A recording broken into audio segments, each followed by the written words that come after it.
more or less respect to the researcher reporting for Sweeps Fox, the Sweeps Fox Show on irishufology.net. And we have yourself, Richard. Tell us all about yourself, and you were the keynote speaker at this year's International UFO Congress. That's right. My name's Richard Dolan. I'm an author and historian on the topic of UFOs and the UFO cover-up. I'm here at the 17th Annual International UFO Congress in Laughlin, Nevada. Gave the keynote address this week, a couple of days ago.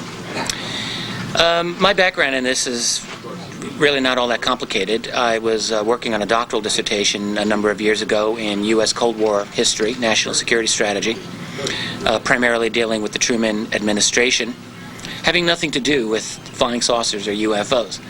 And in the early 1990s, actually came across the book by Timothy Good, Above Top Secret, staring at me in a bookstore.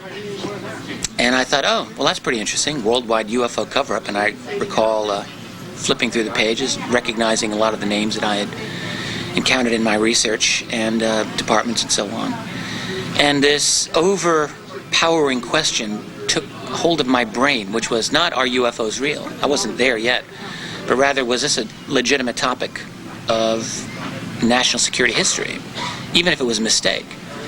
My reasoning was, if it was ever considered something important, why was it not anything that I'd ever read about in an academic history book? And so with that question in mind, I really started what I thought would be a 3 to 5 month diversion and just studied the whole UFO thing. And that now it's about 15 years later, here I still am. So I ended up writing a 500-page history dealing with this called UFOs in the National Security State. I'm in the process of finishing Volume 2, and I will have a Volume 3. And these will take the story right to the present day. What I learned in my research very early on was that, indeed, national security elements in the United States have taken this topic seriously right from the beginning. Absolutely, positively, there's no question about this. And the reason we know this is because there have been an overabundance of documents released through the Freedom of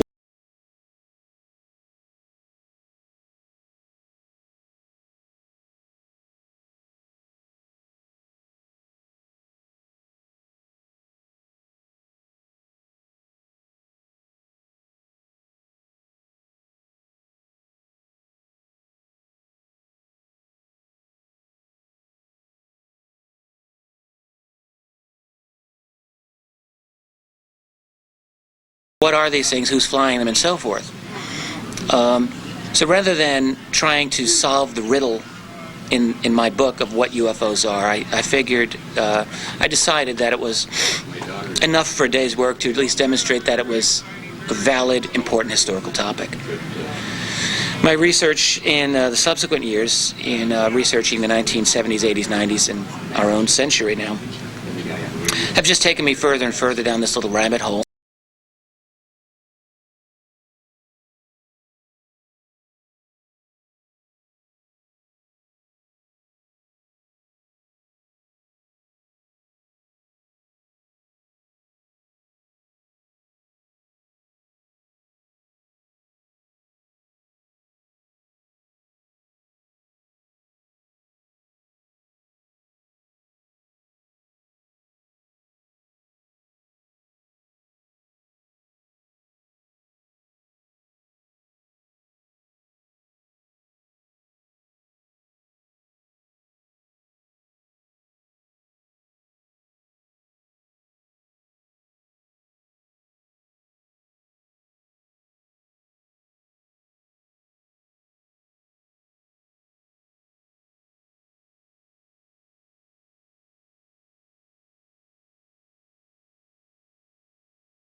It's not really a narrative at all. It's simply my attempt to be encyclopedic in describing all of the, what I feel are the relevant sightings that occurred from the 40s through the early 70s.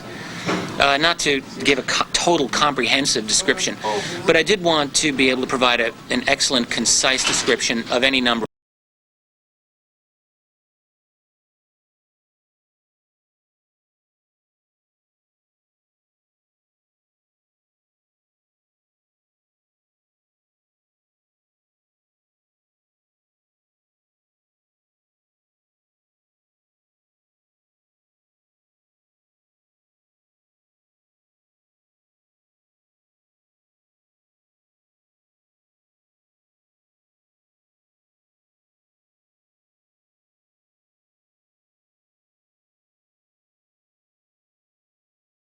of knowledge of the UFO topic, and ended up feeling that I'd learned something important.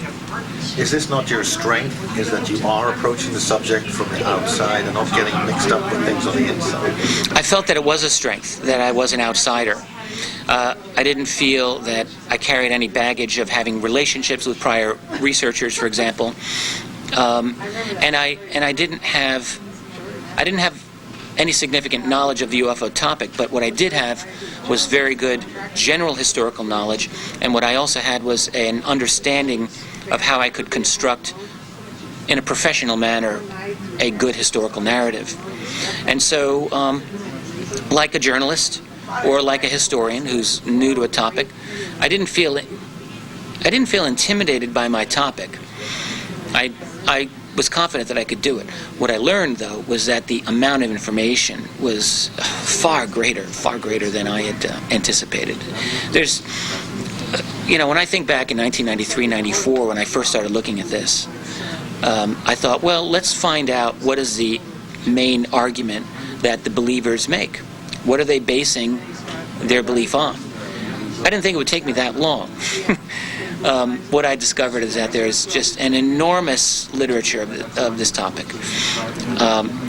Like any field, especially a field that doesn't have academic credibility, by and large, there's a lot out there that's of very questionable merit, but there's also a great deal of very well-researched information that's available to anyone who has the initiative to do the research. These sources are on the web, and they're in libraries.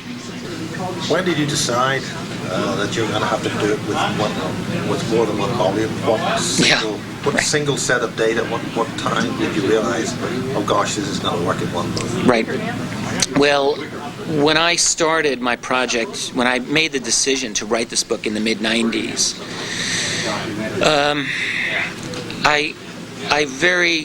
initially I considered the possibility of doing the whole history of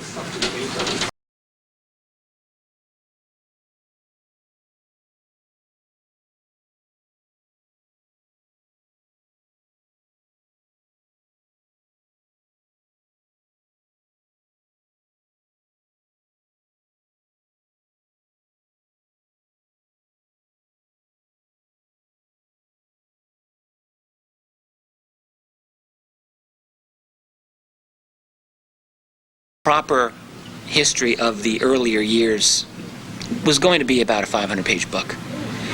When that first volume came out, I essentially announced that the final and concluding volume 2 would be out at some point in the future. Now that I've researched all of that, I've researched completely the period from the 1970s to today, and in writing that book, it is now obvious to me that 2 volumes is really not going to be sufficient. So that book is now being split into 2. So volume 2, which will be done this year, later in 2008, will cover from 1973 to 1991, and that's my break-off point. Volume 3, which will be the concluding volume, will take that history from 1992 to the present day. As we enter a period of disclosure, the French, British, other governments are releasing data and information from a long time ago. Is that going to cause you to have to reissue Volume 1 as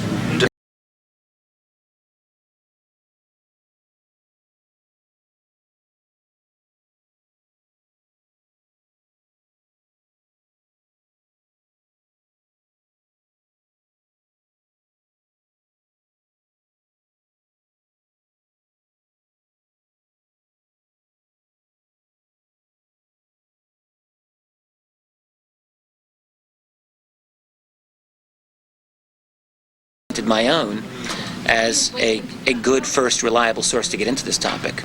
If that isn't the case, and I think we're doing something wrong, I do plan, actually, after the 3 volumes are done, to consolidate them into a single slim volume, kind of a short history. I think will be useful for some readers. People tell me they like my book, but they also tell me it's a lot. There's a lot in there. So it's not for everybody. And I think that a single slim, maybe 250-page volume with lots of pictures might be a useful addition to the literature. In a nutshell, I guess we could say it is real and they are here. They being some version of non-human intelligence that's got a permanent presence on this planet that is important to them. I think it's important to say that, the UFO phenomenon, let me put it this way, the presence of non-human intelligences here is important not just to us, but I think is important to them. And the reason I think that is because it seems to me that they've expended a lot of their own infrastructure in what they do. When you consider the amount of sightings that are recorded and the interest that they certainly seem to have in us, it seems to me that we are important to them just as they are important to us. So now what's unsettling, of course, is that their presence on this planet is one that is characterized by stealth. They don't seem to be interested in announcing themselves openly to us. Maybe that will change sometime in the future. Some people believe it will. But up till now, they haven't really done so. And so, I'm the father of 2 children. My children are still fairly young. And speaking as a father, I'm not really confident that I would want to have my children left alone in a room with some of these beings, from what we've gathered in our various efforts to research this. Now, that's not to say that all these beings are evil or wicked. Some of them seem to be benevolent, depending on who you talk to. My hunch is that there's a lot of them that are here. Why? Because we're at an intensely interesting point in our own development as a species. I see human technological development as proceeding exponentially right now. When you consider where we were 100 years ago, with no cars, hardly any electrical use, no radio, we go through all of these things: telephones, atomic bombs, computers with artificial intelligence. What will the next 10 years bring? Nanotechnology? Probably. Very powerful computers with strong AI? Probably.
Will it be ecosystem cascading failure? Something else? War? Okay? Any one of these things can cause a serious interruption of our global infrastructure. And you have 6.5 billion people that are able to live on this planet solely because we've developed this infrastructure. And if that falls, there may be only one thing for billions of these people to do, and that's die. So that's one possibility. The other thing, though, is that this tightrope that I referred to, if we get to the other side, we are in the process of such dramatic technological revolutions that I have to think that within 10 to 20, maybe 30 years at the most, we will have reinvented who we are, what we are. And if that is the case, we're going to be in a very different position vis-a-vis the UFO reality. I think we'll be in a better position to understand it and maybe even do something about it. We are at the most dramatic crossroads in the history of our species. That's not hyperbole. It's easy to engage in hype, but it's really true. There's never been a point in human history when we are so close to making a quantum jump in what we are. And also, there's never been a point in which the entire planet could be so close to a collapse. And so, which way will it be?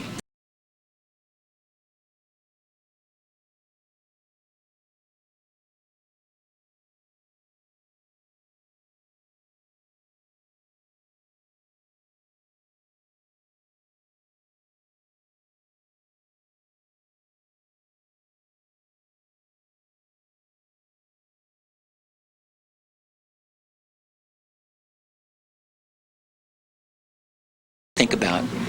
It might just be something of an interesting intellectual puzzle.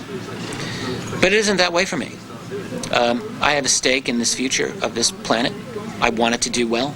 I want to see my children grow up and thrive in a prosperous world, not a world that's fallen by the wayside. So, well, we'll live through it. We'll find out how it goes. And whatever happens, happens. This is our fate, as it were. Dame Fortune spins on a wheel. The wheel goes up, the wheel goes down.